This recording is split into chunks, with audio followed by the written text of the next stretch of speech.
Welcome to BuySpares. In this video we will show you how to replace the pressure switch on a Hotpoint washing machine. Before fitting any electrical equipment, you must ensure that the appliance is first disconnected from the mains. If your washing machine has filling issues, then make sure you have checked other possible causes before changing the pressure switch. We are going to remove the top by taking out the screws at the back.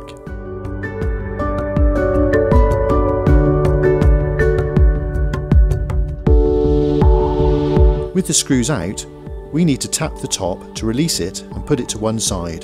The pressure switch is located at the top of the machine. Pull off the electrical connection first. Then you need to twist the pressure switch and take it off.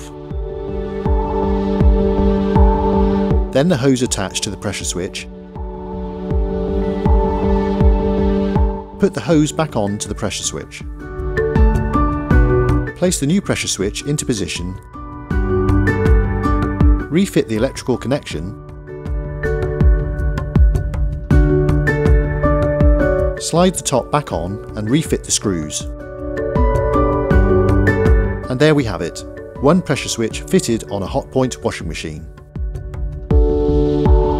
For all the spares you need, visit the BuySpares website.